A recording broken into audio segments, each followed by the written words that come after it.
Welcome to yet another episode of Mike's Movie Podcast featuring Evan with special guest Adam with a Garfield coffee mug and a can of Diet Mountain Dew and whatever beverage it is that Evan is drinking. Yeah, what do you got, Ev? Let's see it. I've been working on this nitro cold brew for the last 6 hours, actually, and I've got a glass of water in my new free promotion. Oh shit! Costco's tumbler that I That's got legit. from Costco's. Free for members. Okay. Yeah, and today, in addition to beverages, today we are going to be discussing the motion picture Ordinary People. Oh, wait, you got a fucking DVD! Son of a... Whoa. Which is the winner of 4 Academy Awards, including Best Picture. That is what we are discussing today. And yeah. So First question, Professor, first question. Did you have that before deciding this was the movie, or is you having that why you decided this was the next movie? That is, it's the second part. Me having that is why I decided So, this to movie. follow up, how did you come to have it? I am happy that you asked that question because so in 2017, I moved in with a friend of mine because their previous roommates had moved out. And you know how sometimes, like when you take over the lease for somebody else, even though the people leave, they leave a lot of their stuff behind. Sure. And one of the things that they basically left behind was a big stack of DVDs. And one of the DVDs they left behind was, in fact, Ordinary People, which, in my We opinion, talked about this last time, right? I think you showed us some of the other ones, and this kind of stands out amongst the other ones you showed us previously, if I remember correctly. yeah, I mean, yeah, certainly, because like the other VHS and DVDs that I have are, I'm just looking at it right now. We have Mrs. Doubtfire, Life with Mikey, a Jeff Foxworthy special, and Beethoven's Christmas special, And then Cabin Fever. do you know anything about these former roommates you took over the lease of? Well, so the things that I'm reading off are the ones that I previously had, but the people that I took over there, they were friends of mine as well. So. Wait, so what you were just reading was not from the same batch as Ordinary People? Yeah, that's right. Yeah, the same batch that I had. I'm looking at it right now. One of those was Speed DVD. The other one we had the Dark Knight trilogy, and also all 4 DVDs of Indiana Jones. What else? What else? Did I have in there? Go ahead. Yeah, exactly. They had 4. Yeah, Crystal and Dark Knight. They had the Exorcist. A season of It's Always Sunny in Philadelphia is in there. So yeah, I'm going to officially say Ordinary People makes no sense in there. If you listed all the other ones and said, guess the last movie, no one in a million monkeys and a million typewriters would have never typed Ordinary People 1980 Oscar Award winner. Yeah, it's a very random inclusion in that. So I have no idea. So it must have been like one of the parents of one of the former roommates must have just like been like, oh, you're moving. This is a good movie. Take it with you. It makes me wonder if the person who had that had a family member die, and the family was like, "We're not going to talk about it, but here's a movie about families not talking about it." Yeah, that very well could be. Yeah, so I think there's plenty to discuss with this, but before we do, I think we need to talk about the soundtracks of Raw Deal and Total Recall. I forgot. We were also going to talk about that. Yeah, I'm ready. So, I was born ready. Yeah, so I want to say so. I just want to ask you, Adam, when you are listening to a motion picture soundtrack, what really is the only format that you should be listening to the soundtrack on? Any format, anything that isn't streaming. Okay. All right. So so cassette tape, vinyl, Compact disc, as long as anything that isn't a compressed audio stream. Because what was funny in our group thread is when we were discussing this, and I posted the like a YouTube YouTube link to the Running Man theme song, and then your response was like, "Thank you for sharing it." And initially, I was like, "Oh, Adam is giving genuine appreciation for me sharing this link." Yeah. I mean, are we gonna do the classic re-summarize the group that's last one? Because we were talking about the Running Man and all discussing it because we're all very familiar with it. And in the midst of that discussion, Mike just throws out a link to the main theme, just as a little refresher in case we forgot what it sounds like. We missed a discussion of it. And yeah, so subsequent to that, Evan and I sent some other links to songs that in my opinion, it is not necessary to hear a link to remember what they sound like. For sure, I sent Bad to the Bone and the national anthem, and I think Evan sent Enter Sandman. Did Evan send any others? Yeah. I don't know. Where did Evan go also? He quit. I left temporarily as a punishment for being interrupted too many times in a row. Oh boy. It's gonna be one of those. And before we get into any of that, I do want to talk about Raw Deal Running Man. But I just want to say, prior to us starting this podcast, now I was a little late. I want to apologize for that. I'm sensing a lot of negative energy in the room today. And I take 10% of the responsibility. Now, because I was late, and I know that I've been late in the past. And I told you guys I have a reason for being late. Are you about to show us? Do you have a paper mache diorama? Do you see this swoop? This swoop is what you know why we have 1,600 views on our Major Pain podcast. it's my classic charismatic hair swoop. No, I'm just kidding. So what did I send? Yes, so we had some, as usual. I enjoy the text exchanges leading up to the podcast almost as much as the program itself. And it's probably a similar duration of time involved, probably cumulatively 3 hours. Probably, and it's always a good heap of fun. But yeah, so I sent Enter Sandman during that exchange. I'm still laughing thinking about getting to the. Uh-oh. Adam, you froze. Oh geez. Mike, are you still there? I am certainly still here. No, so I had to fill my water cup. So you were talking about the exchange with the YouTube videos and the common sense sort of what have you. Yeah, I'm trying to remember like why I sent Enter Sandman. Doesn't seem funny to me in retrospect. Yeah. Well, I think the context of that one, the joke was because I sent the theme of the Running Man, and it was kind of like one of these like right. Yeah. Tell me something I don't know. To Adam, like the theme of the Running Man is about as commonplace as Happy Birthday. Yeah. So crazily true. But what I think I got cut off when my internet dropped out. What I was about to say is the other funny thing about the Running Man theme, besides it being an iconic theme, is it's also pretty much the one melody in the entire album.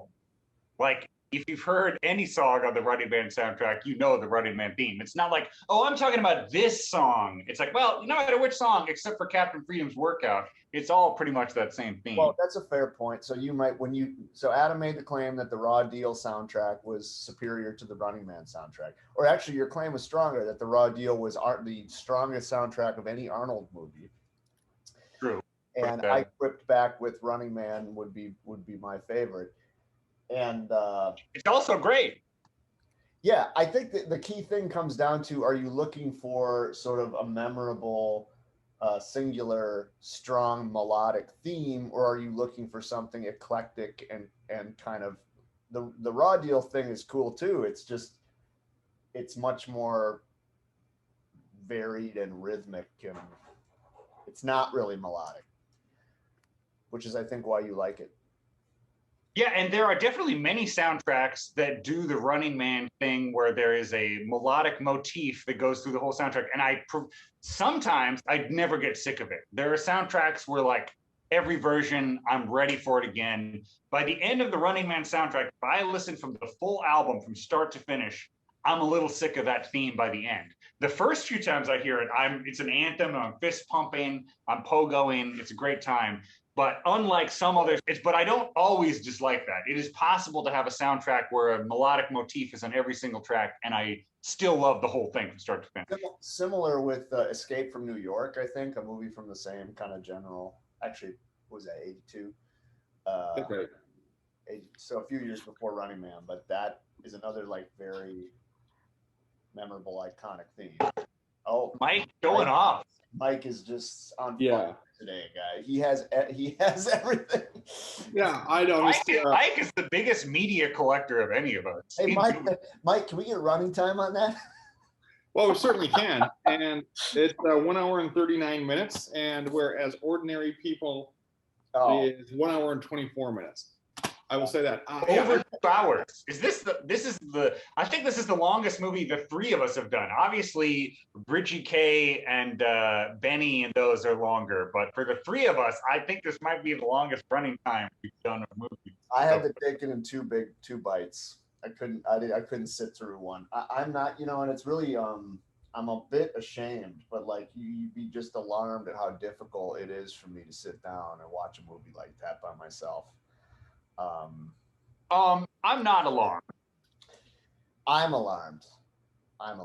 And I know it simply has to do with the fact that, like, if I were watching it with you guys, that would be different. I would sit down and watch it, but it's just like, there's too many distractions. So anyway, I watched in 2 separate hour-long chunks, and that seemed to work out just fine for me. Before I have something to say about that, but before I get into it, I would like to get both of you on the record with your overall broad stroke reaction to the movie before I respond to whatever you're saying about having to split it up. Overall broad stroke, what? Your reaction, like just like if you have to like give an overall synopsis of your feeling about the movie in just a succinct whatever to get it out of the way up front before I say what I'm going to say, that I would appreciate it. Mike, yeah. First, I'll say no. I enjoyed the movie and I was happy that I watched it. Okay, Evan. I did not enjoy it. That does not mean I don't think it was a good movie, but I found it very uncomfortable. We'll just say that I found it very. Yeah, and so I wanted to do this to avoid the the aggregate agreement phenomenon that happens, and I will tell you that I fucking hated this, and I thought it was the worst thing I've ever had to watch for the podcast. It was toxic trash, which was repellent to me. And when Evan said, like, you wouldn't believe how hard it is, I wanted to say, like, no, this was a fucking chore, which I suffered through. And I wish I had, if I'd split it up, I wouldn't have finished it. That's the reason I didn't split it up. Yeah. That's my overall reaction, just to get it out there. I'm sympathetic to that. I think I'm tempering my response because I also, maybe we differ a bit here. Like, for instance, like I found Mary Tyler Moore's character like very, very upsetting, partly because it hits close to home. Not that she was anything like my mom, but other members of my family. And so, but at the same time, I applaud her for, I think, pulling off a character that is a very difficult thing to do. Like what she was trying to accomplish with that role is challenging. I appreciate. Oh yeah, and both her and Judd Hirsch, who plays the psychiatrist, were coming off of a decade of being goofy sitcom people, so they were probably salivating to do a serious role and ready to just be as not fun or nice as they had been on their shows for a decade before that. But like all things considered, like I will not watch this again. Like it was a very difficult 2 hours. I was not happy about it. I was angry at you, Mike. No, I'm just kidding. Yeah. So Not my favorite. But Yeah, you know, like Evan said, I agree that it is a well-made movie where good actors are doing good acting to do stuff that I just hate and never want to see. It reminds me, sometimes I think like maybe I'm just like a juvenile baby who can't like engage with real drama. And if I just like sat down and watched a well-made one, I could appreciate it. And then I'm like, sure, that's true, but this is not, this is like, you know, like Bridgie K, or no, not Bridgie K, not Benny. What's the other Larry. one? Larry. Larry is or not even Larry. What's a more, Dr. Zhivago is probably the, Dr. Zhivago is like the apex example of boring historical epic that's poison to me. That's a genre that I can't handle.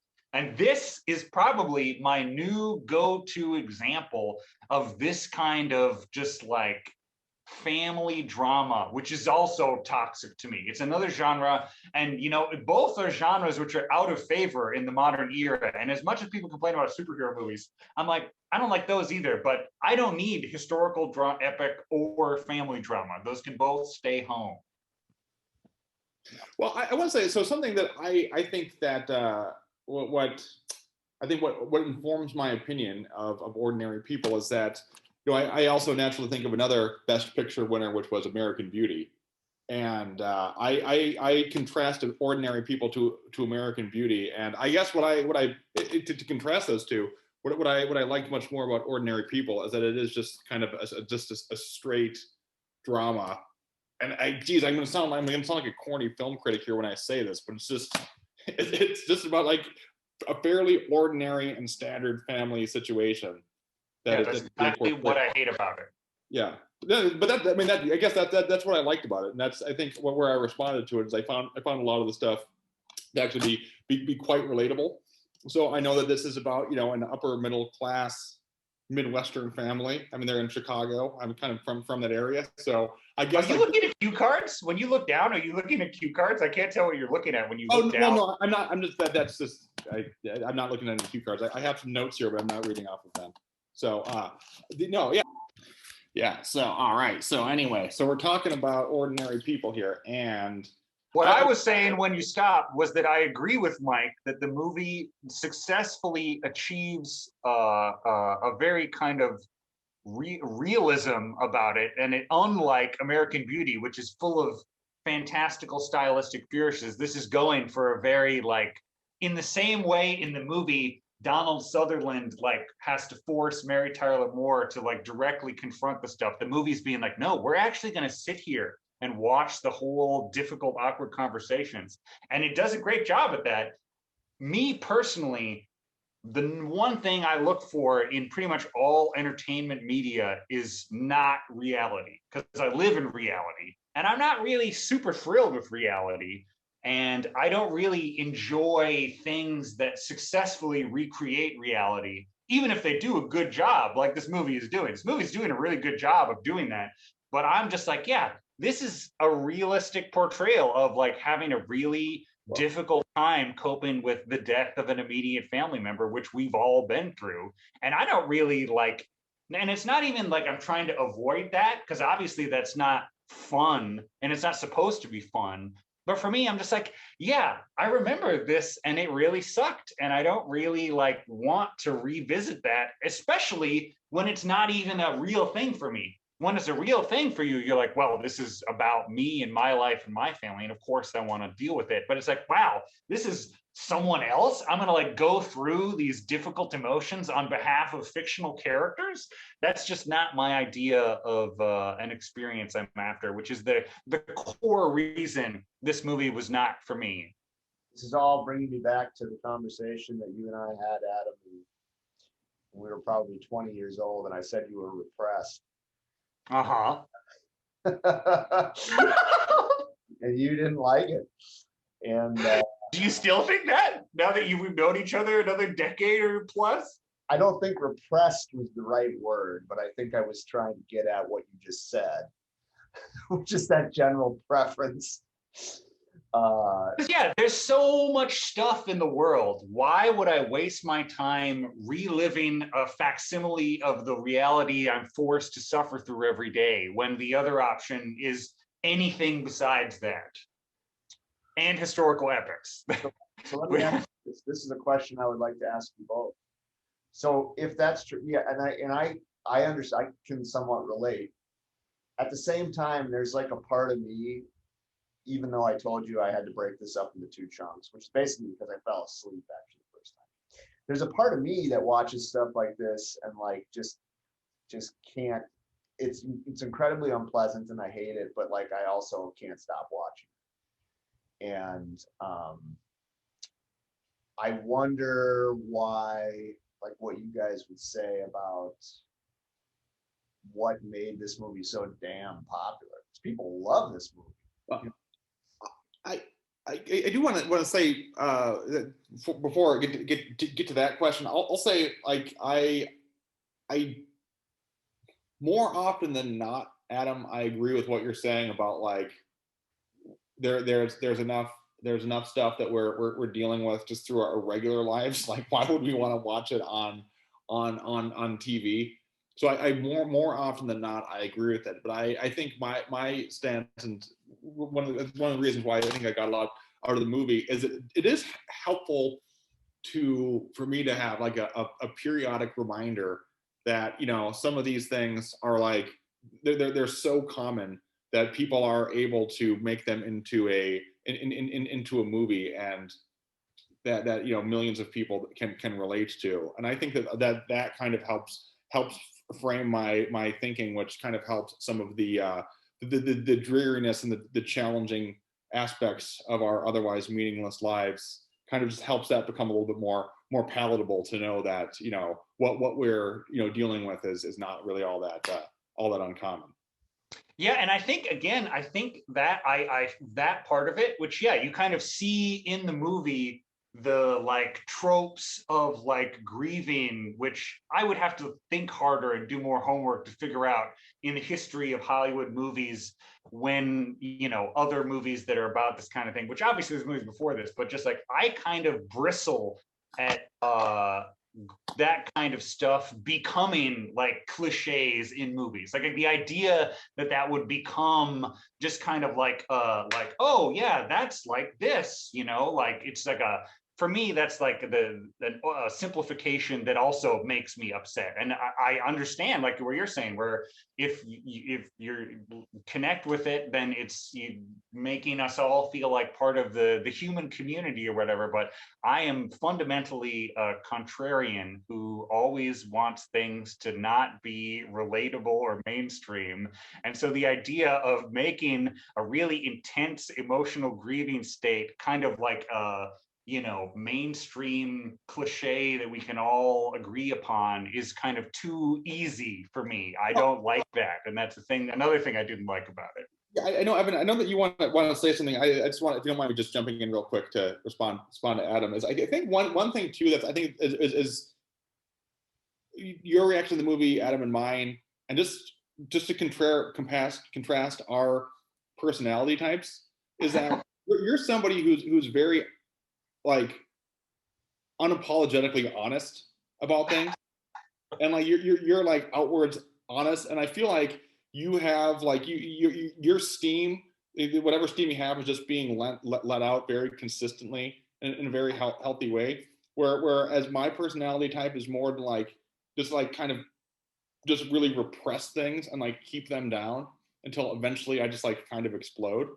And I think that the fact that like the main character, like Conrad in the movie, is that way, and like then like he eventually like, you know, like punches one of the guys in the face and whatnot.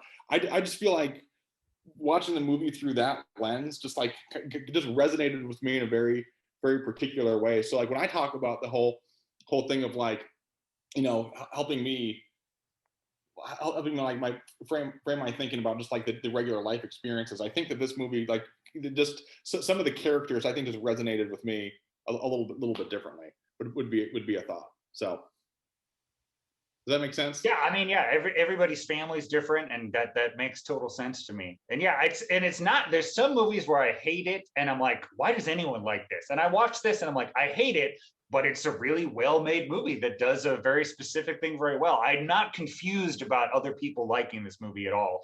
And I also, again, I don't care or pay enough attention to the history of the Academy Awards, but I do feel like this kind of movie, at least after this, in the 80s and 90s and beyond, which is the era we were all alive and aware of this kind of thing, I feel like this kind of serious drama became like a prestige awards bait movie in a way that it probably was before that, but like, because, you know, it's definitely a thing when you look this movie up on the internet, people are mad that it won so many awards over Raging Bull and The Elephant Man, and I forget what else. There's like all the movies that year are very highly regarded, and people get mad about it. And I'm like, well, yeah, but those other movies are way more flashy and stylized. And this kind of became the kind of like realistic chamber drama stuff. I feel like became a thing where you were like, well, you know, the Academy Awards is going to like that, which, you know, maybe the Academy Awards are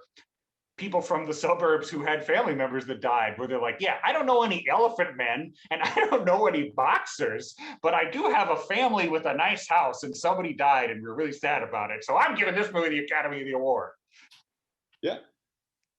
That could be certainly, yeah, that could certainly be part of it. But I want to ask Evan too, you asked a question about like, why was this movie so popular? And what I find interesting is there was a scene earlier on in the movie when Mary Tyler Moore and Donald Sutherland are at a play, and the play is a couple talking to each other, and the husband says like, "We've made love 113 times," and they pan to Donald Sutherland, and he's like falling asleep because he's so bored. So it felt like to me like Ordinary People was like satirizing the type of story that Ordinary People was. Exactly. My first note is I am the guys at the play when I watch this movie, which like that's like a Charlie Kaufman joke to have the opening scene be a play that's like your movie that the characters are falling asleep in. Probably one of my favorite parts of the movie, besides M. Emmett Walsh is the swim coach, which is my main favorite part of the movie. Yeah. That guy is funny. Tia Pope from Almost Nowhere or whatever it's called, Camp Nowhere. You guys, you wouldn't know.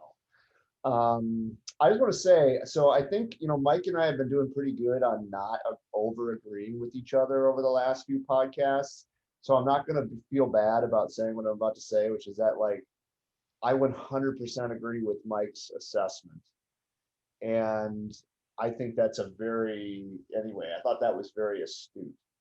I also think, and I want to say something about that first scene that you just described where they're at the play.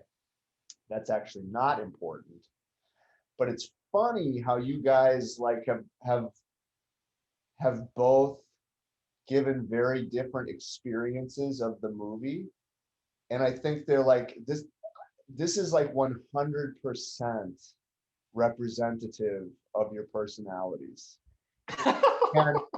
and Mike, yeah, Mike picked a good Flashpoint movie for us to diverge on. But one thing I disagree with you said, Mike, is like I actually don't think you are I think Adam is the repressed. You are not. You are in touch with your emotions and you're strong and not afraid to feel. Adam is Mary Tyler Moore, and you are Conrad, and of course that makes me Donald Sutherland. Which so I just wanted to say that, and I actually. And that's what I think what I was getting at when we had that conversation back in 2005, Adam. I think if anything, I probably err more towards the side of Mary Tyler Moore. Not that it's relevant, but I think, yeah, definitely. And I just like thank you for tying that all together for me. Yeah. On a much lighter note, did you guys notice that during the play, when the guy was like doting on his wife, lovingly recounting that they had made love 113 times, that number reflects an approximate annual lovemaking value of about 4 times per year? I didn't do the math. because he said they've been married 24 years. Did you get a calculator out? Because that must be a That's the kind of thing I hear, and I'm just like, wait, come on. It's like 4.2 times a year. That's terrible. And he says it in a way that's supposed to be like, we've made love a lot of times. It's like, no, you haven't. Like 113 times. Anyway. I would, yeah, because I was when I heard that I was assuming that they were talking about like that particular calendar year. Right. Which that would be impressive. If that's true, then that's impressive. Right. Yeah. That's a horse of a different color. Yeah. But I don't think so. I like to think it's like an old-timey classic thing where like you just didn't, if you were married, like that was a special occasion. You put the two twin beds together, you know. Yeah. And yeah, that reminds me, another note I have connects with Mike comparing it to American Beauty, which is that like this was 1980, and there's a thing that our good friend Outlaw Vern brings up a lot, which is there's a weird thing in the 90s, which I don't know if anyone has like academically traced, where like the 90s loved to like harken back satirically to like a Norman Rockwell idealized 1950s, like Pleasantville and The Truman Show and American Beauty. And this is the same kind of thing where it's like, well, maybe the perfect American family isn't so perfect, man. Doesn't that blow your mind?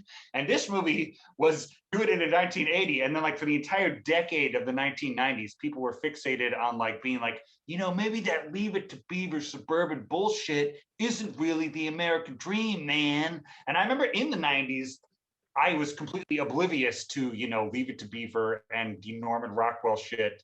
But like, I honestly, I think the first time I thought about how much of it there is, and I'm not remembering it all because I'm speaking off the top of my head, but Outlaw Vern, whenever he brings it up, has like a whole list of things in the 90s that were like weirdly fixated on that. And I mean, the best explanation is, you know, some kind of, what is it?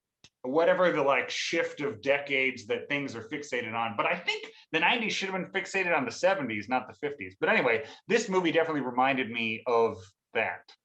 You know what other movie fits in that category pretty well? And I was thinking about it a lot as I watched this, is Risky Business. Same era, actually same setting. And it's this like plight of the upper middle class white dysfunctional family. I just thought the movies were incredibly similar and equally uncomfortable to watch. Although I vastly prefer, if I will watch Risky Business again, it's not as difficult to watch as Ordinary People. Yeah.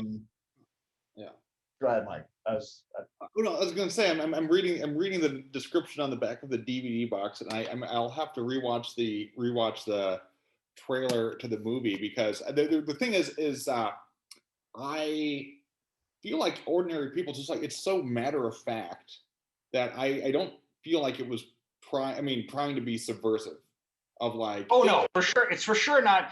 I mean, I don't, because that's the thing, that's the difference about in the 90s, it was part of like, you know, kind of like ironic cynicism, whereas this movie is like, no, really, that's not how a family should be. This movie is trying to like seriously be like, that kind of family engagement is not like emotionally healthy. Whereas the 90s is just like, fuck that, dude. Like, I feel like you're right that it's not like there's like a disengagement in the 90s version of it, that this is like a kind of hybrid precursor towards, because you're right that it's trying to do it more seriously than like, you know, The Truman Show or something like that. Mm-hmm. Yeah. I do. I wanted to have a couple notes I want to get to here, and I wanted to just point out a meta reference in the movie where I think it was the first therapy session with Judd Hirsch, when he makes a reference to Invasion of the Body Snatchers, which of course Donald Sutherland starred in a couple years earlier. So I got that reference. So.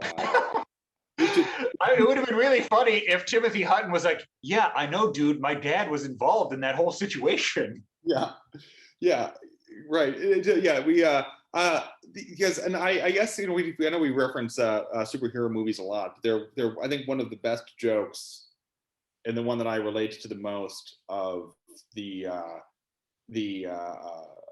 Marvel comic universe ones, is when Captain America says like, I got that reference, and he like this feeling of pride, and I can relate to that, because like the Invasion of the Body Snatchers, I viscerally feel that thing of like, oh Donald Sutherland's in that movie, I got that reference, and it is, you kind of feel a sense of pride, which I feel like is one of the reasons why shows like, you know, Rick and Morty and like Family Guy are so important and so popular, that they have like so many references in there, and like if you get the references, you get it, and it's just like I kind of feed off of that. So that reminds me that on a recent episode of the Suspense is Killing podcast, they were talking about the 90s Gene Hackman, Hugh Grant thriller Extreme Measures, and how it's like and they're talking about how that's like a forgotten movie. It was a pretty big release at the time, but no one really thinks about it, talks about it now. But when they all watched it, having never seen it before, they retroactively realized there's a South Park reference to it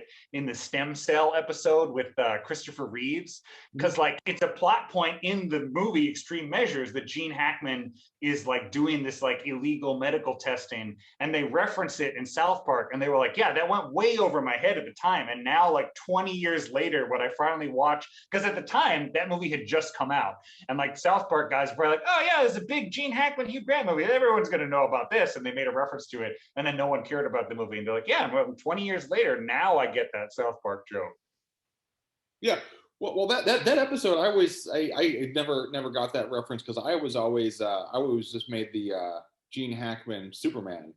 Which, yeah, and that's why they were like, yeah, at the time they were like, oh, that must just be because Gene Hackman is Superman. But I forget, they went back and rewatched it and talked about some specific situation or dialogue that they were convinced was, and that was specific to Extreme Measures, which at the time was a new release. I don't remember what the detail was, but they were convinced that that was part of it, and that it's funny to have like a topical reference miss the boat at the time. But because South Park is such a perennial program that we all revisit, they can still just sink their teeth in deeper to the, you know, all the references decades later. Yeah, I mean the show, they do a good job of referencing you know, movies and whatnot that were well publicized at the time, but did not leave much of a cultural impact. So because you never know at the time. Same with Ordinary People. Ordinary People is not really a movie that has maintained cultural conversation in the way that the movies that lost the Oscar have. Which is funny, because as I brought up in our group text, the very popular Come Town podcast just talked about it like a month or two ago. So we're not doing that because of them.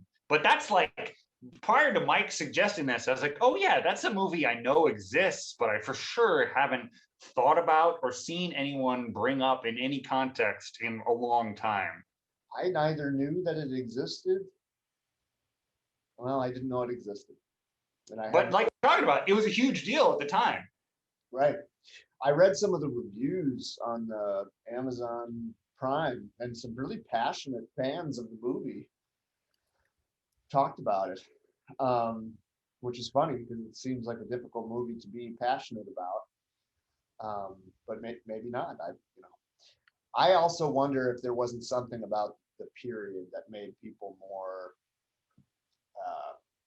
receptive to content like this. I don't think a movie like this, and this is another question we can debate, I don't know that a movie like this could get made now. Partly because I don't think it would be socially acceptable to showcase the plight of the upper middle class white family anymore. But I'm happy to be disagreeing. It would happen, but it wouldn't be a big, you know, couldn't be the big thing. Studio awards release. Yeah, I think that's accurate. Because you know what? The reason that it wouldn't be, which is truer now than it was in 1980, even though it was definitely extremely true in 1980 and has only become more true over years, we got quite a lot of that. If you're a middle class white man having like a melancholic experience, that's like if that's how the section was at the video store, that would be like one of the biggest sections. The action section would be like 1/50th of the size. So it's like, yeah, we got that covered. You have like a whole cinematic history to reflect on, which is why people are like, yeah, you know, maybe we don't need more of those, because we already have movies that did a good job of that, like Ordinary People. Yeah.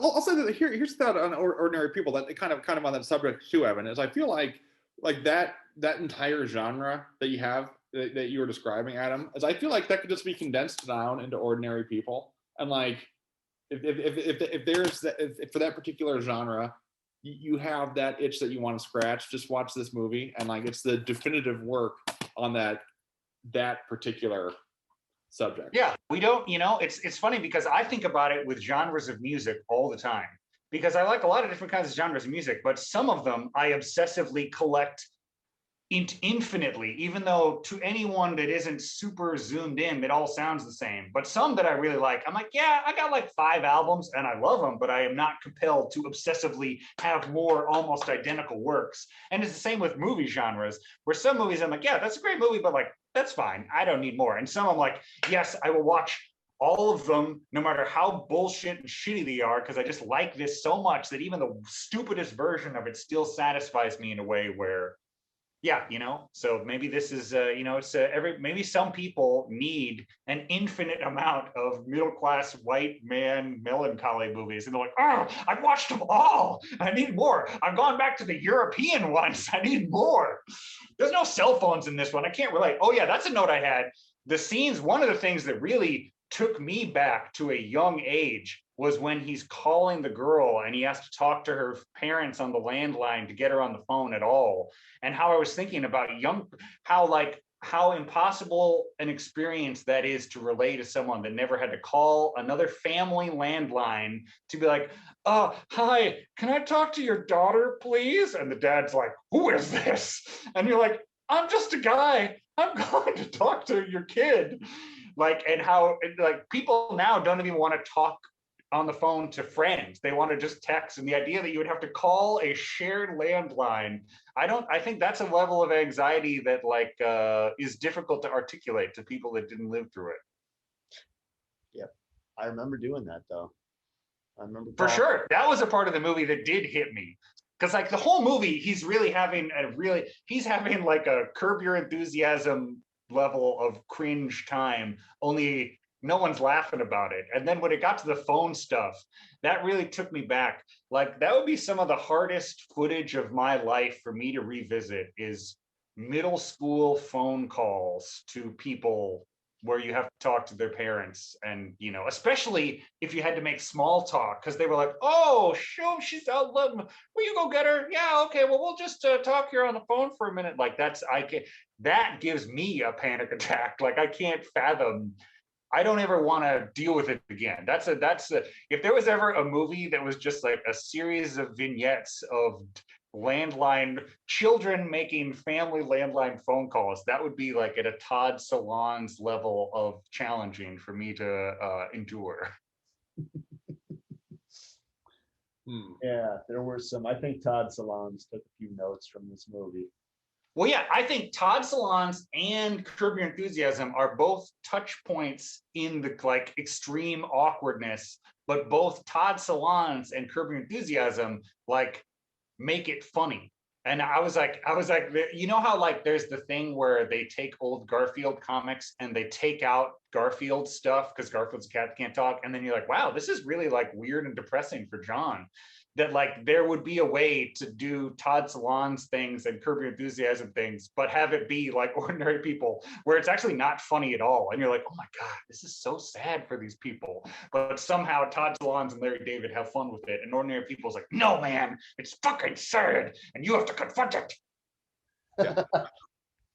What's you referenced Garfield minus Garfield, and I think that is a bit hit or miss, but some of the hardest I've ever laughed at comics were some of the best Garfield minus Garfield, where it's just like John Arbuckle being like, I wish somebody would call me, and then the last him being like, I'm just so alone, and he's crying.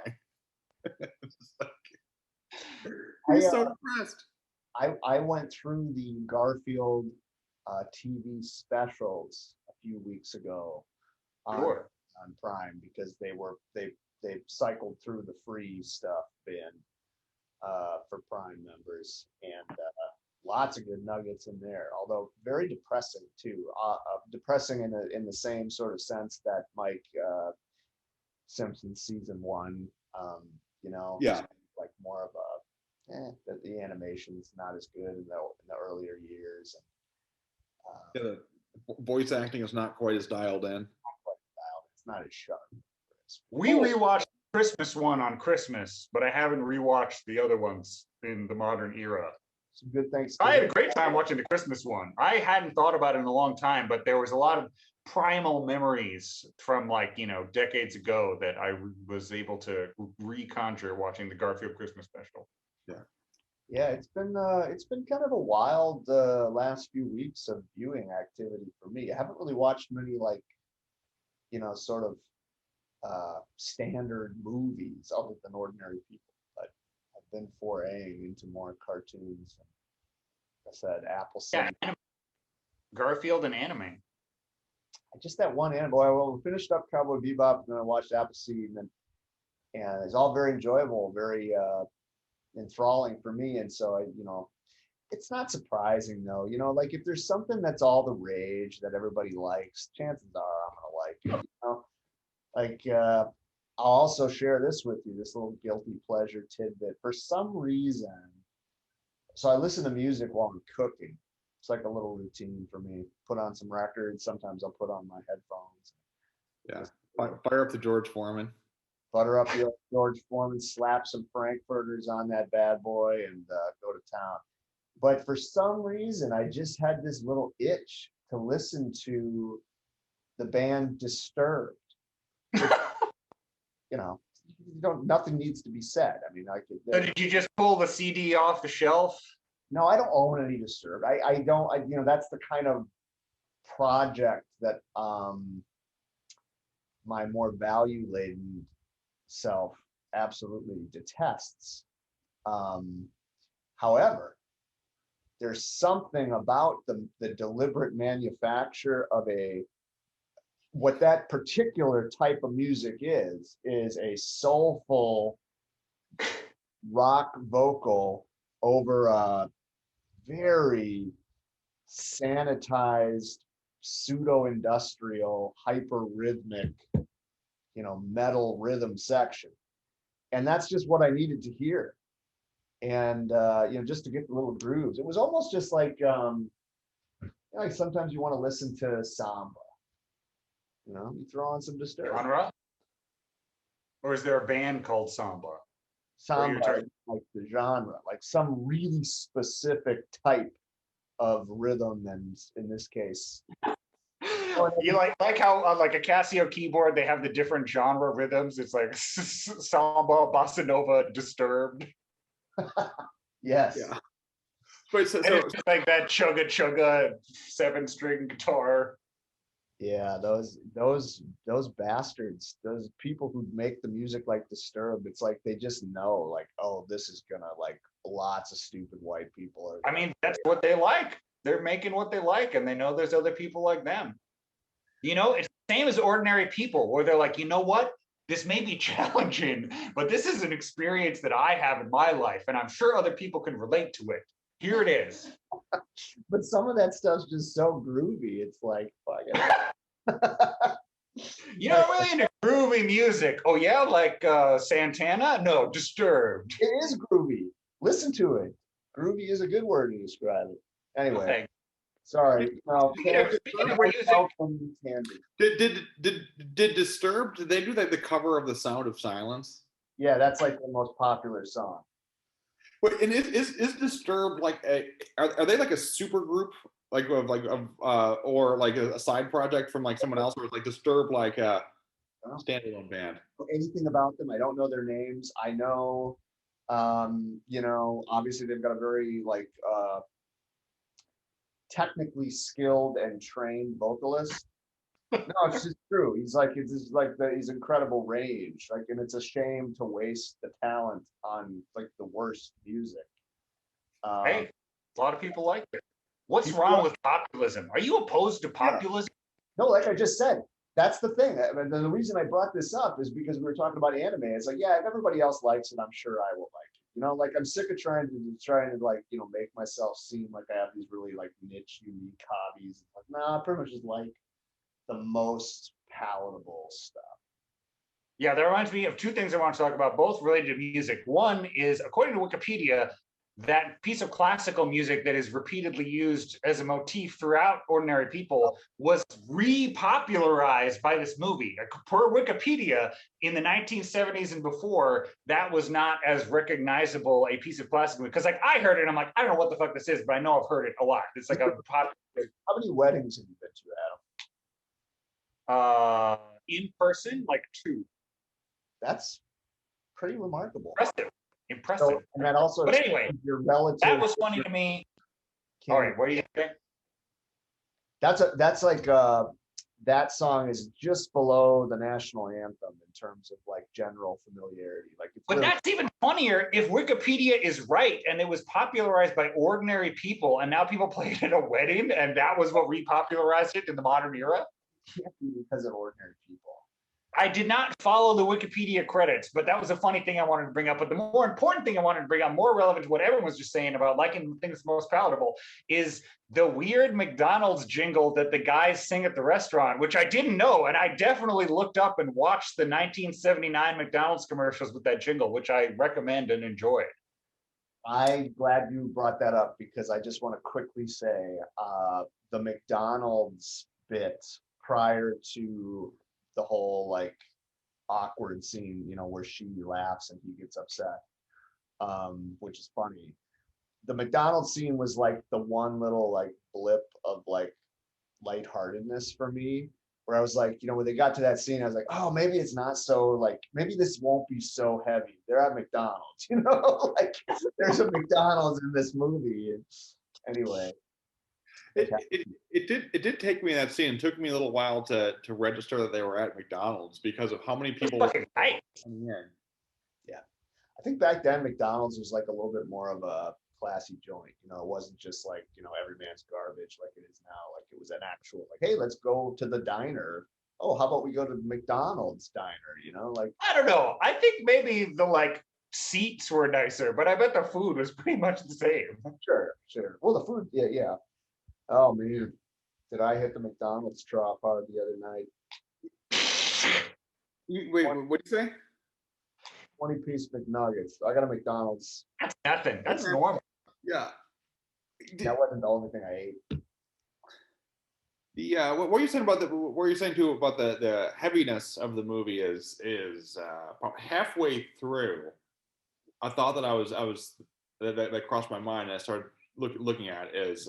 To this point, there have not been any like genuine jokes in the movie, like nothing that was like lighthearted. And so the only like true joke that I think that the writers had was when they go bowling and she's like, just turns out to be like a really, really terrible bowler. I think that was like the only thing that was like intended to make the audience kind of laugh. But I think that was it as far as jokes.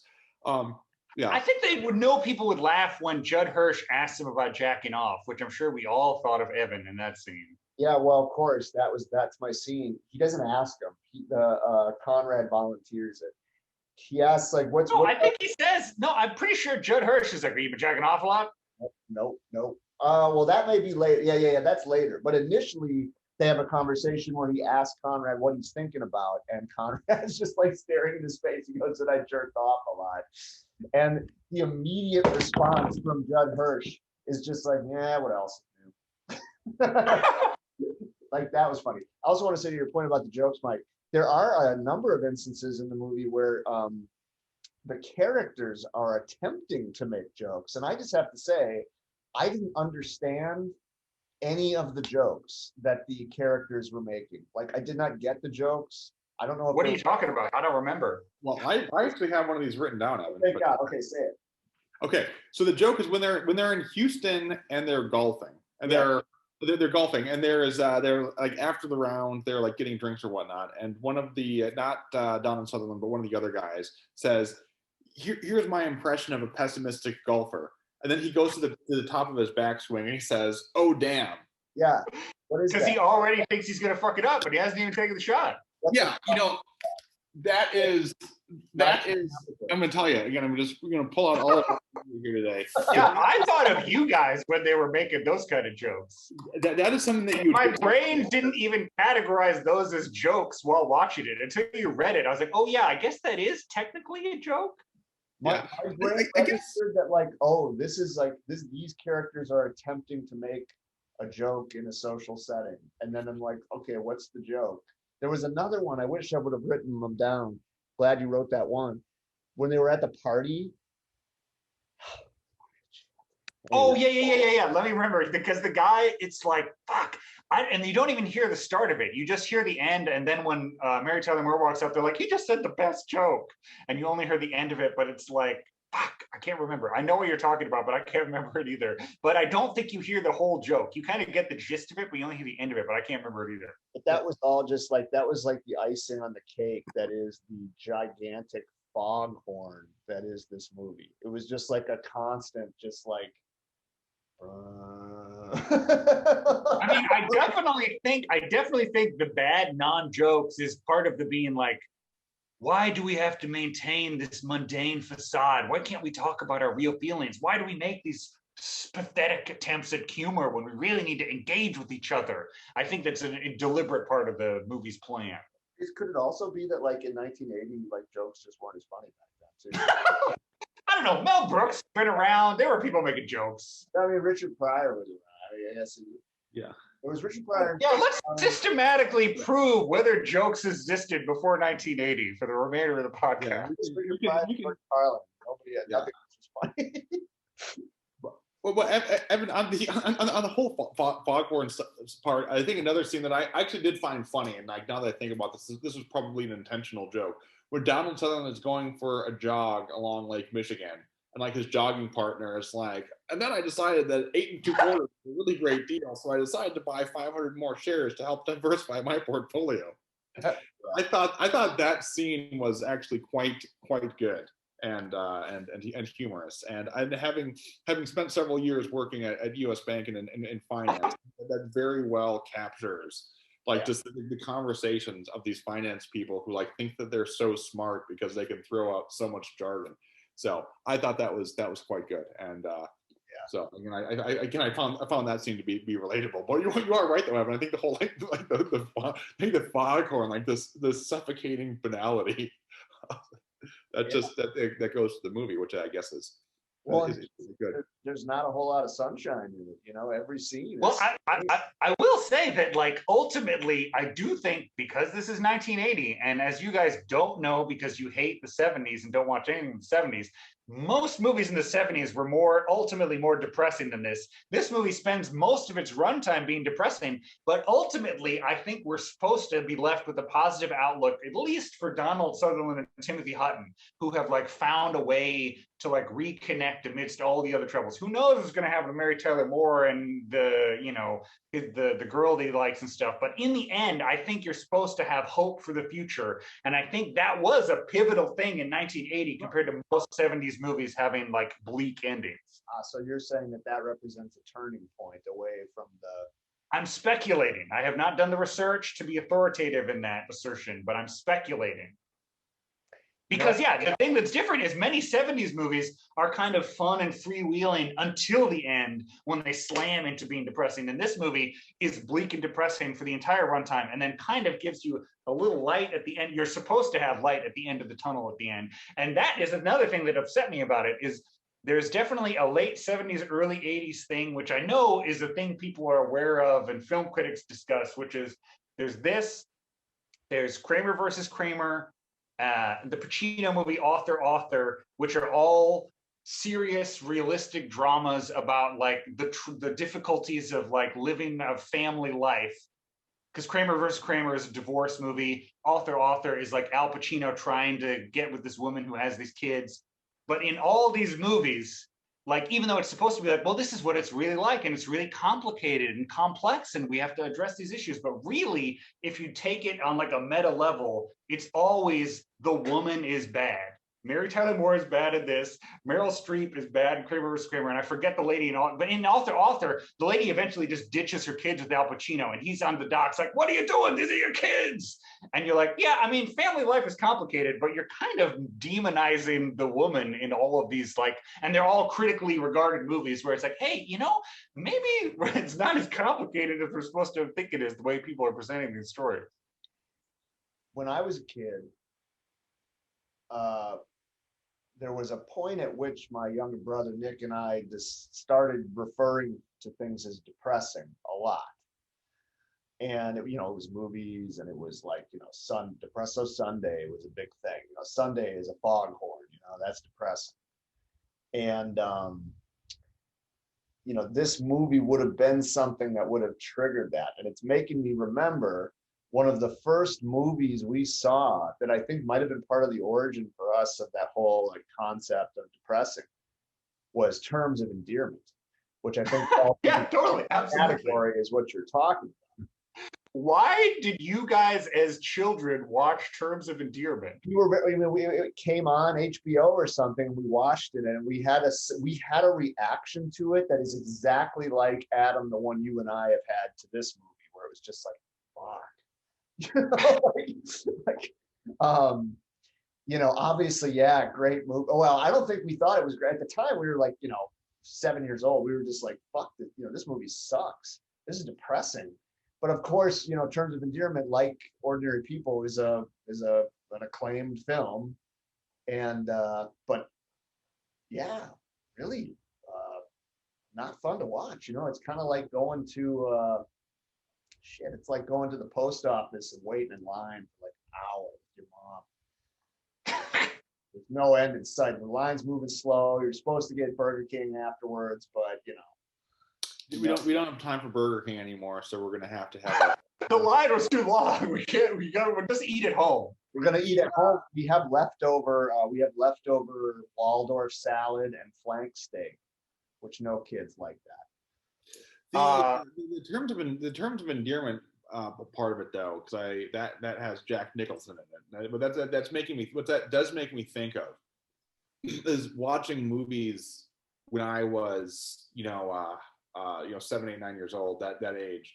And so like Jack Nicholson, of course, was, the Joker in the Tim Burton Batman movies. So you see that, you have that association of like, oh yeah, I like Batman. And, Jack Nicholson was fun as the Joker. So you see him in another movie and you're like, okay, so the fun's about to begin, right? Like you keep on, you keep on watching and like waiting and waiting and waiting. And you can like watch a movie like Terms of Endearment and you can like wait for like an hour and a half for like the Joker to come out. And you're dutifully waiting and it never happens. And I think, maybe that was your experience, maybe it wasn't, but I think that to me is like how when I was that age, I would like end up watching like an entire movie. I'll give another example of that one. Like there was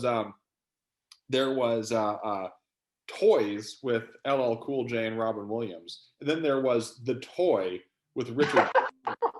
And I didn't realize that they were separate movies. And I remember watching The Toy once, and I kept on waiting for them to go to like the miniature toy battleground. And I just watched basically the entire movie waiting for that to happen. And it wasn't until about 20 minutes were left when I realized that it wasn't going to happen. See, that's a good example. So both movies I've seen many, many times and were a big part of the childhood repertoire as well. But, Toys was a movie that we would really celebrate and look forward to. The Toy, didn't hate it. It had funny moments, but depressing in the same way that Terms of Endearment and Ordinary People are. Obviously not that dim and gray, but yeah, The Toy, depressing. Even though the thing about Jack Nicholson, it makes you realize, because we grew up with Batman, of course, that's like ground zero for people our age. But when you go back, and this is the thing people talk about with that movie compared to modern superhero movies, is that was insane casting because of exactly what you guys are talking about. It made no sense to have Jack Nicholson be the Joker. And it also made no sense for Michael Keaton to be Batman, except maybe like Beetlejuice, Clean and Sober. It's like, if you look at Michael Keaton pre-Batman, you're like, what were they thinking? And if anyone tried to do casting that way now, the internet would litigate it out of happening. It's like impossible to cast against type so extremely as they did for all the main roles in Batman. That's what made Batman great. And well-worn territory, obviously, but I just, want to throw my 2 cents in that. Despite Heath Ledger's performance, Jack Nicholson was the greatest Joker. Heath Ledger was a close second, I guess, but very different. And the Jack Nicholson Joker, I don't even think, there's something just too perfect about that character. That is the most formative, performance in a movie in terms of just my own, what I like about actors in movies. That's it. Jack Nicholson.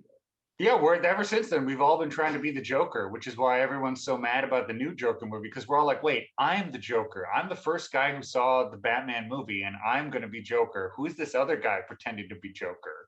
That, what you just said about like all people, I'm the most that. Okay. Yeah, well, we've been down this road before on the podcast, obviously like Jared Leto, that's a hope that should have been a career-ending performance. Yeah, but Jared Leto though, he has an extremely devout following, so there's nothing he can do to. I don't know. Do either of you know if he's going to be in the new James Gunn Suicide Squad movie? He's not in the preview, but I haven't looked to check if he's going to be in it. I don't personally keep up with the whole superhero movie thing. Well, I'll tell you right now, I like James Gunn, and he makes more sense for a Suicide Squad movie than anyone that's been doing them. And the preview is set to a Steely Dan song quite successfully. So if you haven't watched the trailer I was disappointed when I went to go to see the Bob Odenkirk John Wick movie in a theater that I didn't get to see the Suicide Squad trailer in a theater. I had to watch fucking King Kong Godzilla bullshit.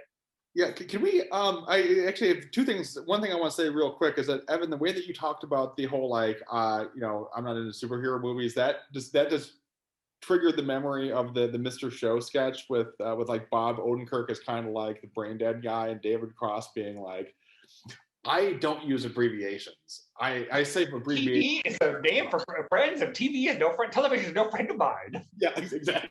And then of course that goes into the whole Jimmy Kid Jersey versus Jimmy Crickets or whatever, which is one of my favorite sketches. Anyway, but I want to ask you, Adam, your experience of after all this time getting back into the magic world of cinema, where you open the door and you can smell the Coca-Cola brewing. You can hear.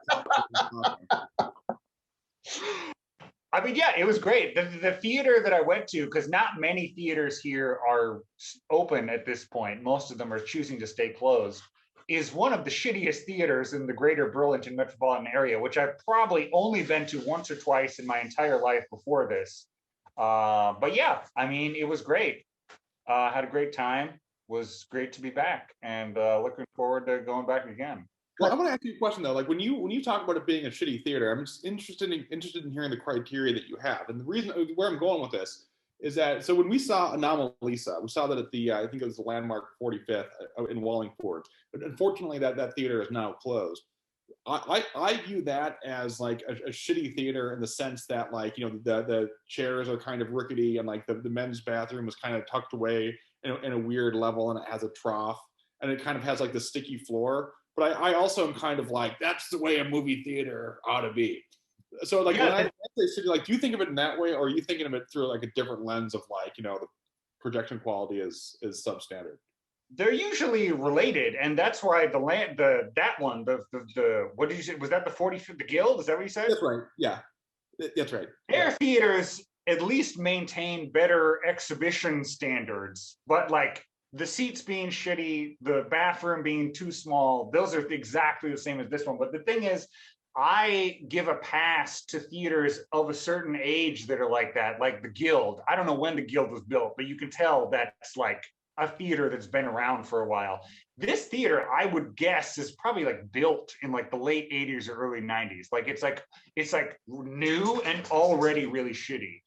And has bad projection. More often than not, a theater that run down also has bad projection. But that's the thing. I will say bad projection is at least limited by digital cinema. It's harder to fuck up digital than it is film. So theaters like that get by easier than they did in the film era. But yeah, it's just like it was a big stupid multiplex that was like just run down and shitty even back in the 90s. And it also, when I was growing up, was not the closest or easiest one to get to. Was another reason we never went there. But yeah, just like a big stupid sub-tier multiplex. Because that's the other thing about the Guild. It's not a multiplex. Anything that's not a multiplex also gets a pass. Well, so this is a question then too for Evan and Adam here. Like, are you at this point? Are you gonna let her rip with like going to movie theaters and like watching? I'm vaccinated. I'll do whatever I want. Yeah. What I was talking to Nick about this yesterday, because he may be upset with me for sharing this on the show, but he was. Hold on. If we need to edit out later, we have that clap. Wait, what? Did I miss something? No, so he's doing the clap in case you decide to edit it out. Oh, yeah.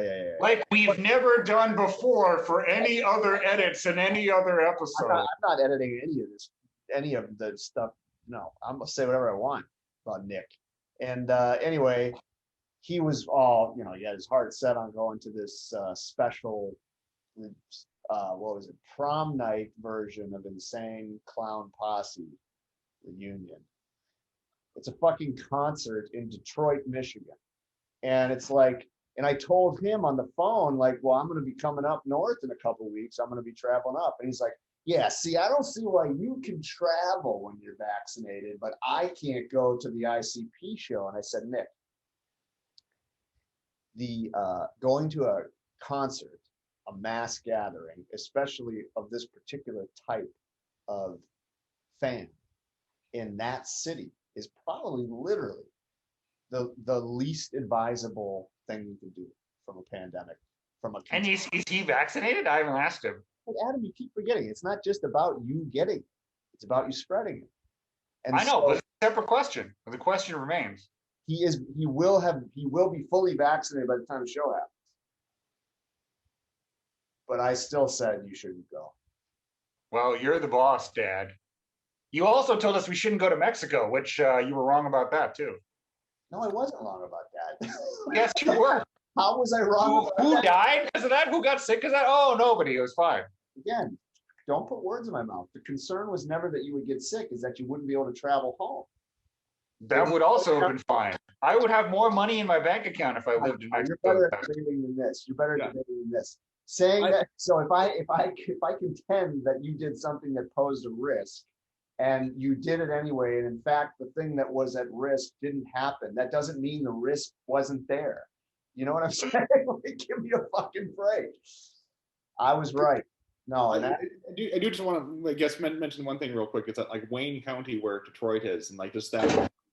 I think that's like far and away like the COVID hotspot. Yeah, he's not going. Can't go. I told him. Right now. Can't go to the concert. Anyway, why were we even talking about that? I can't remember. You brought it up out of nowhere. You run the show. Mike was asking if we were planning on going to movies now that we're vaccinated. Yes, I'm going to go to movies at one place, which is Alamo Drafthouse. You've already been, right? You went before you were vaccinated. I did go once. And why was that okay? How's that different than a concert? It was, I went to see my favorite horror movie the day before Halloween, and it was a kind of experiment, and it was very safe. Alamo Drafthouse is super, pro social, conscious, health, whatever. And I had my own row. I had my own row all to myself. Everybody in the theater's masked, but I still kind of didn't feel right about it on principle. So I let that be my one kind of special. So maybe the ICP is Nick's one. Maybe ICP is as trustworthy an institution as the Alamo Drafthouse, and you just don't understand that. No. I do. I mean, I'm not telling Nick to go to ICP in Detroit, but I do think you going to a movie unvaccinated and having the gall to dictate others' behavior is hypocrisy. Well, I only did it once. I said I regretted it. Oh, and if you do it once, that doesn't count. That's no different than when Adam says that risk not existing means it's okay. I don't think that going to see geez, I actually don't even want to. Well, geez, I'm thinking about this because I feel like, well, yeah, I'm hemming and hawing. I'm not going to say anything. Yeah, Mike, see what you can't. Mike is not even going to lower himself to indulge your buffoonish argument. But yeah, I will say, as I posted about when I announced to the world at large that I went to the movies, the theater we went to, the reason I picked it is they have like one of the screens is notably larger, so they charge more for it. And it's either 300 or 400 person capacity, and there were 6 other people there. Yeah, so I definitely feel okay about that. I would too. I think that's fine. But going to a concert where everybody's literally smashed against each other, spitting. I would be so bold as to presume that that will not be representative of how that show will go, because I don't think the International Clown Posse organization is so brash with the well-being of their fan base. I mean, I'll say this about, actually, I will say one thing is it's going to be a while before I go to like a full-on indoor concert where everybody is smashed together. But if there was like an outdoor concert where, like, you know, people are reasonably spaced out and whatnot, I would be a bit more comfortable with that one. But it'll be a while before I'm like, you know, full on no mask. You know, like that's because what will make me think of. What will make me think of is like one of the early scenes in the movie Outbreak, when they're like at a movie theater and there's like a guy who's in one of the rows and he's like coughing, and then they like have like the point. They do it at the droplet. Yeah, point of view of that one. So that's like, I mean, that's the scene I had. Well, my roommate and I at the time, right after the pandemic hit, we decided we would watch Outbreak, which I'm sure a lot of people did, and that was the scene that was just like, oh fuck, you know, like that's what's going on. Which of course does have a Donald Sutherland connection, because he was like really hell bent on just blowing up that city. Oh, that's right, he's the bad guy. Yeah, that's a great movie, man. Anyway. But yeah, because then there's that scene when like the people try to escape the quarantine zone, and then like the helicopters come up and they just pull them up. Yeah. That's a good movie. Yeah. Yeah. Anyhow, so, you know, movies, yeah, we're starting to dip our toe back in the water. We're going, Adam's been to see a movie, and I've said, I want to go to Alamo. They're pretty like, they don't show a lot of stuff, but they are showing Nobody. And it's really good. It looks good. They are also showing the Lord of the Rings trilogy. Oh, are they? Heard it sucked. Something. I've heard that's good. I heard good things about Lord of the Rings. Oh, and Godzilla versus Kong. Yeah. Why? Come on, why? How many fucking times in the last 10 years have they made that shit? Why? This is exactly what I was saying. Some people need a lot of a thing, some people don't. And you and I don't need a lot of Godzilla movies. Some people are like, I need more. I've seen all of them from 1954. I need more Godzilla movies. Obviously, there's enough of them because they keep making them. It makes money. But isn't that kind of what the... Isn't that kind of what the... Sorry, go ahead, Evan. No, I was just saying they're going to show Blue Velvet, but it's sold out. Yeah. What I was going to say, though, isn't what we're talking about here like the driver of fan fiction? We're like, okay, people need everything they can possibly get on, and if they're not getting it, and they're not getting enough, so they have to create their own. It's basic economics, supply and demand. Yeah, man, that's what I never knew Evan was such an anti-populist. Yeah. This actually does all of a sudden, like, you know, trigger a memory too of Evan when you and I were driving out to Seattle and we were listening to the cassette tape of like Karl Marx's philosophy, and it's like the vision of labor is something. Mike and I, that's one of my favorite, memories. Mike and I took an epic road trip when I moved to Seattle in 2009. We took a road trip from Wisconsin to Seattle, and we went to the thrift store before we left to buy some like random cassette tapes to listen to in the car. And we got a narrated version of Das Kapital, right? Is that what it was? Yeah. And we listened to that shit. Anyway, good times. I do have one question that we need to make sure to get to. Actually, before it gets to the question, I have a couple notes. We're not done talking about the movie. Yeah, we are not. I have two notes that I want to get to. One note that I want to mention is that my inference is that the family, Donald Sutherland, is a fan of Northwestern football, because of course they live in a suburb of Chicago, and they mentioned getting Michigan State tickets. So I'm pretty clear that they're going up to Evanston to watch the Wildcats play. Wanted to make that known. I wanted to ask a question. So because the last movie that we watched, of course, being Breakfast at Tiffany's, had a party scene early on in it, where I already forgot the name of the male character, where he's climbing between everyone's legs to pick up the phone. So here's the question. So let's go and do Bill and Ted's Bogus Journey, where it's like you get to choose your eternity. Like when you're in hell, you choose your eternity, and you can choose either the Breakfast at Tiffany's party or the cocktail party early on in Ordinary People. Which one of those do you choose? I mean, I'll wait. I'm not going to poison the well. I'm going to let you guys go first. So I have a definite, clear answer.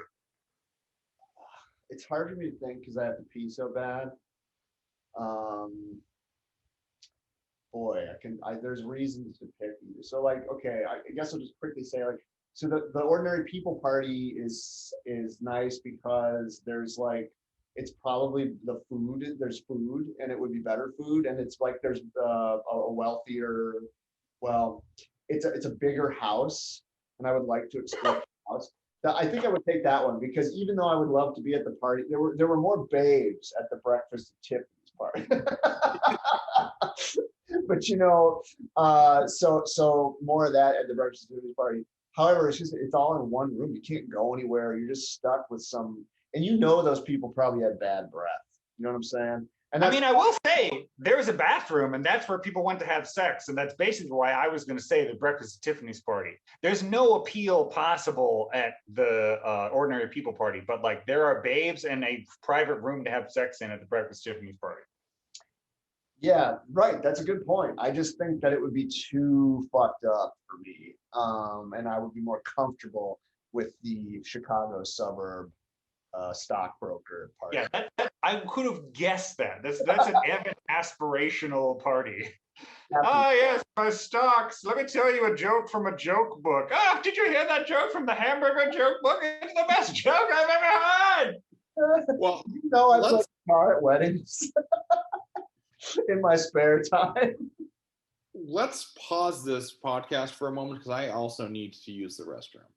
Well, I'm just going to sit here and not pee. Well, we're going to pause. Okay. So anyway, I just want to say Megadeth has a song called Angry, which I think is a really good song. Wait, called what? Angry Again. Yeah, I know you like that song. Yeah. Mike didn't reveal his preferred party. We hadn't got to Mike's preferred party yet. I would go with the Breakfast at Tiffany's one because I think it's more kinetic and has more potential for fun at it, whereas the Ordinary People party is the one as an 8-year-old I get brought along to that one and I don't complain even though I'm bored out of my mind. Then my parents praise me for not complaining. That's how I perceive that. Well, that party was one of the most, another cutting little facet of the movie that I did appreciate is when they're in the car and Donald Sutherland's like, fuck this, let's just go to the movies. And she's like, okay. And I was like, oh, cool. What movie are we going to go see? And then they just don't. And I was like, oh, man, they should have just gone to the movies. What was that? I didn't pick up the sarcasm. I thought. Well, because I think the subtext is that everybody knows what mom says goes. You can pretend that anybody has any influence, but she's the boss and gets her way is what I got out of that. Which is part of what I'm saying. We're for all the subtlety of the movie, the mom is a pretty one-note character in this movie. In the same way, other late 70s, early 80s serious drama movies that are being subtle and complex about human relationships are secretly reductive about the female lead in a way that in our modern enlightened society people are I don't know about that, which they're right. Wait a minute, what?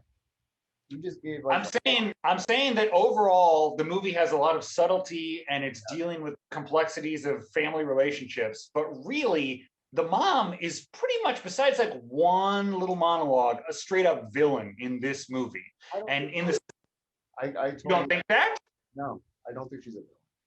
I think that what you're supposed to take away is that she is traumatized, and this is how that manifests. And it's not. I guess, yeah, I guess she just never like cracks the way that the father and son do then connect with each other. But that's what I mean. Like in the end, you're kind of hoping like, oh, maybe they are going to have a breakthrough and the family will get together. But no, she just gets her bag and leaves, and the father and son are together. But Those are the most excruciating scenes for me, because I know people like that, and it's just like, yeah, that's real. Yeah, but I mean, wasn't that like in itself though a breakthrough of her leaving and going down to Houston? Depends on what happens, I guess. You know, I will say this: I was not left with any positive feelings about her in this movie. I didn't find any. Most of the other characters, there's like a way that like even if I don't like them, I'm like, well, I relate to that. I understand that part of their emotions or whatever. But the mom is just such a fucking bitch in this movie that I was like, I would have liked if for the rest of the characters, I feel like she was underserved with the movie's subtlety. Well, I will say because my feeling and my takeaway from the movie is like again we have the obviously the overall theme of trauma in the movie, and I think that the progression seems to be that Conrad deals with the trauma, and then Donald Sutherland starts dealing with it, and then at the very end it seems like that's when Mary Tyler Moore just began to start dealing with it. So I feel like I don't know. I feel like that was I kind of had a more of a hopeful interpretation of the end. I mean, I agree that throughout the entire movie that she was portrayed as as kind of a mean person, but I also think she's the source of all the awkwardness. You know, almost all the awkwardness is her kind of coldness with Donald Sutherland and the kid. You know, like most of the antagonism of the movie originates from her. I will say that I agree, Mike, with you that you said when you said, okay, so the film progresses, everybody's just totally blocked. Conrad puts in some work and has a breakthrough. Donald then is inspired by that. What's his name? Calvin. The character Calvin is inspired by that. Also goes to see this magic doctor, and then he has his breakthrough. I didn't see it with Mary Tyler Moore's character. It almost seemed like you were supposed to she just couldn't do it. She just couldn't cross the bridge, and therefore Donald Sutherland's decision to tell her, I'm not doing this with you anymore, is the right decision from a family standpoint. But I guess what I don't see why I didn't have the same sense of like, well, I like this character and I don't like that character. I don't like any of them, but I'm talking about like ability to empathize, whether I like them or not. I didn't find myself dividing things into protagonists and antagonists. It was just sort of like, this is what it is. And I personally didn't experience the end as any sort of like grand resolution. I mean, I guess I see why, it does end with like a hug and I love you and all that, but like, it's just sort of a process, a segment of a process. And we don't know the conclusion. That's how I saw it. Sure. I don't think they could have had any more of an upbeat ending that like didn't feel unrealistic, unless the movie was 4 hours long. Because I think you're right. I think that the ending is supposed to be like, well, we're beginning to work through this now, finally. But I think that's about as upbeat as the movie's ending could be, given the time frame, like short of the mom also breaking down and opening up with them. But that doesn't happen. She just leaves. Well, and I generally like, if you're going to have an uncomfortable movie like this, I think it's a good thing not to rely so heavily on, traditional like resolution scene. You know what I mean? Like, but that's what I'm saying. To me, that's what this is. What would you think would be a more traditional resolution than what I don't want any resolution. I don't want any resolution. I don't see why a movie. But what is that? That's a cop out. That's nothing. Like in terms of what's going to happen in the movie, what could be more traditional than what happens in the actual movie? There's another drama movie I saw recently that did this that I really liked, where it was like, and some books are like this, where it's just like you don't, and I'm not cultured enough to be able to spin these things out, but you don't always have to have a conclusion. And it doesn't. Right. Really. Saying I like that. And I'm saying I don't think this has like there was no short of like, you know, the 70s Bleak, like everybody just is done, you know, like the family is totally separated or something.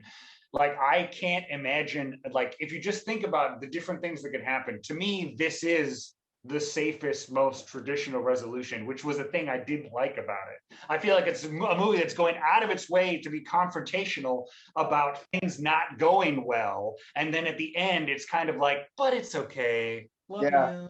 Yeah, I can agree with that. I mean, it almost would have been better if like the last scene was just, you know, Conrad like watching the sunset crying or something like that, or you know, like, Or just another bad dinner, another dinner where they're like, dinner yeah. was like, to me, that's the Bleak ending, is they're all just having dinner and they're like, yeah, shut up. Dinner's good, right? Okay, good. Credits. Like that's the Bleak ending.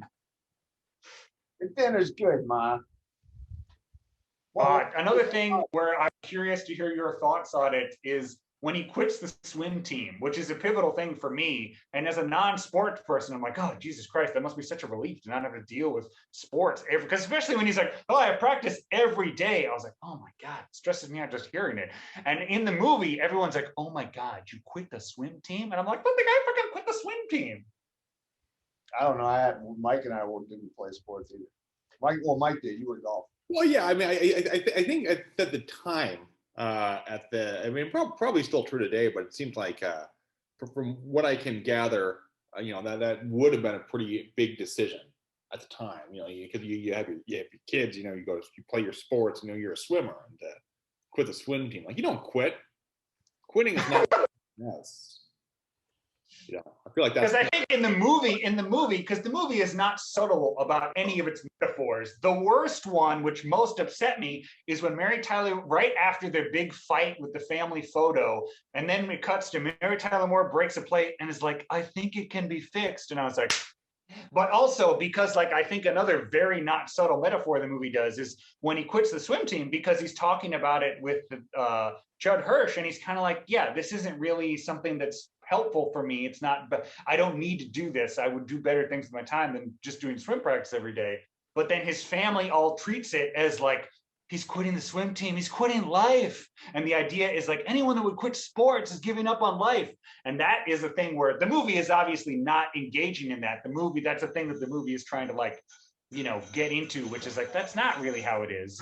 But I didn't like any of the times in the movie when like it was doing that kind of really not subtle metaphor. But and just the idea of sports stuff in high school. I didn't realize neither of you did sports in high school. I was hoping one of you did. So I played golf in high school. Did you quit, or did you play it all the way through? I did it.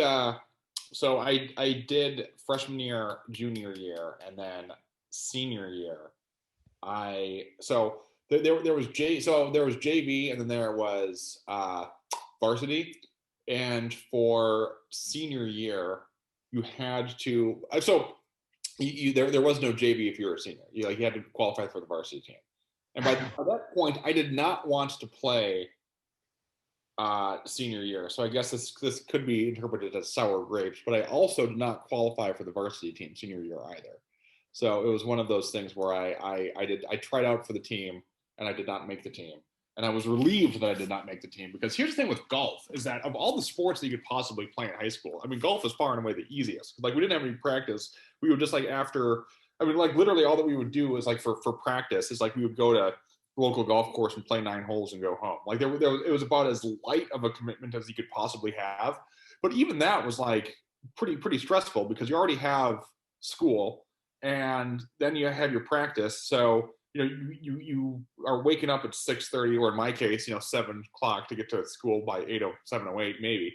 But then you have your practice. So you get home at 5 o'clock, and then of course you have the homework and everything on that. But with swimming, I also know with swimming is you have people that like you'd have the 2-day practices. So you 2 a day. I mean, so like people would practice before school, go to school, then practice after school, and that to me is just like. Just wacko. I really wish I would have had a more traditional high school experience sometimes. So you could have been on the swim team. So you could have Wow. gotten up early to swim. I like that, the extreme nature of that commitment. I like that. I'm drawn to it. I think you like the idea of that. Do you really like that? Hey, Mike and I used to get up at the. Oh, we've all heard the tales. Let me tell you, when we were 16 years old, we were getting up early and raking the bunkers on the golf course at 5:30 a.m. $7 an hour. Since I'm almost done my notes about things to talk about, another one I wanted to talk about is that, like, if you were given the task to come up with the most upper class, white collar, bougie scenario for someone to have an accidental death, I don't think you could top boat accident. When they were talking about a boat accident, I was like, yeah, that's definitely the like most upper class way to have an accident. It's like, oh my God, what happened? Oh, a boat accident. I would add horse accidents to that. That's true. Yeah, that's the flip side. But I guess, yeah, I wonder, I don't know, since it's not neither one is things I've had to do with. What would be more expensive? You might be right. Horses might be an overall bigger net. Evan disagrees? Do you have any basis for that? Yeah, well, I'm thinking about what's the Dick Cheney thing where they're like Pheasant hunting. Pheasant hunting. That's way less costly than horses or boats. You just have a gun. It's not about costly. It's about like who does it. You know, there are plenty of not rich people who sail and ride horses. I don't know anybody who hunts pheasants who's not very wealthy. In fact, I don't know anybody who hunts pheasants. Just correct myself right there, but that seems to me to be a more. Yeah, I think there are some bougie things that you can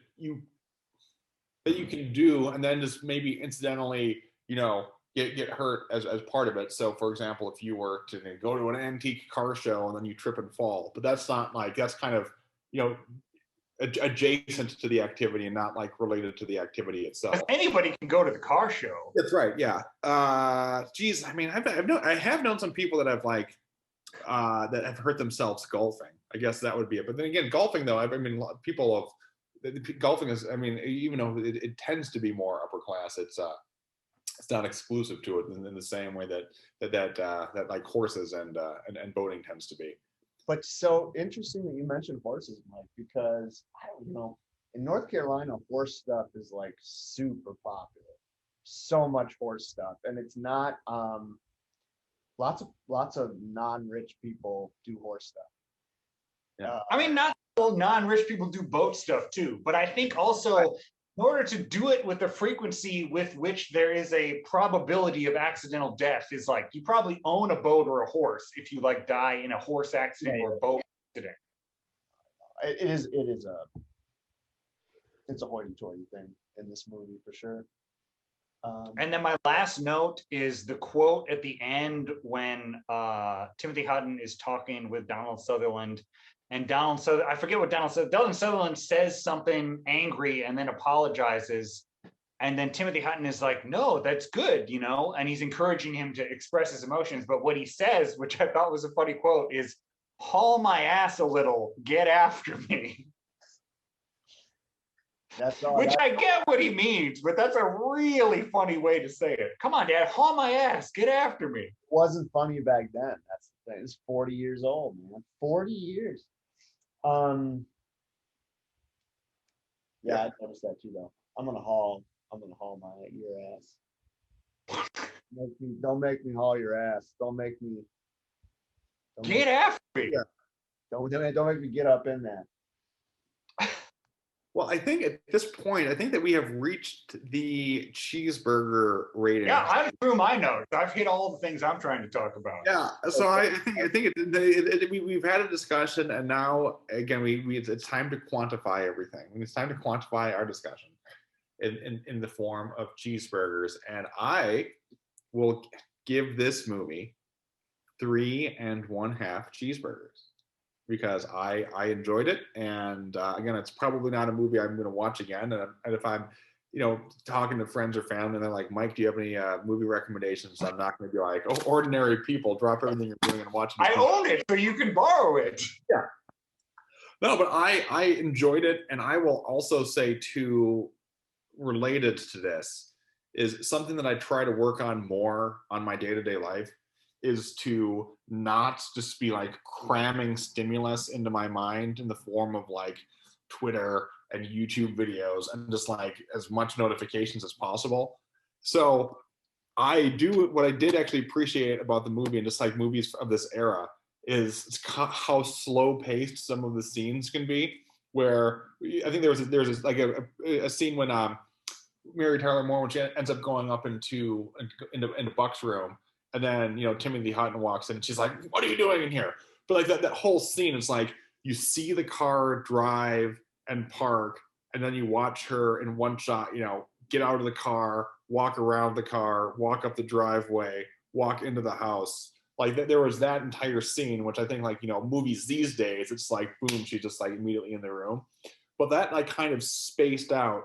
It does align well with my general life goal of just like not cramming my mind full of stimulus. So that helped with that. So anyway, point is though, 3.5 cheeseburgers. A lot of the movie resonated with me, and thought I just enjoyed it. And I will say my favorite part of it, I thought the Judd Hirsch scenes were quite good, and just I guess that that general archetype of like the troubled young man with the kind of the somewhat rough around the edges therapist, like the Robin Williams, Matt Damon, Good Will Hunting scenes.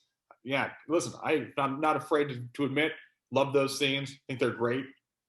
So just that is I guess that's kind of my cinematic psychiatric comfort food is that dynamic there. So anyway, positive cheeseburger rating for me, 3.5. That is my story. Wow. Yeah, well, that's a tough act to follow. I'm gonna have to give the devil his due a little bit here, and tip my hat a bit to Adam's standard rejection. This is one movie where I'm finding it incredibly difficult to assess a score of any kind.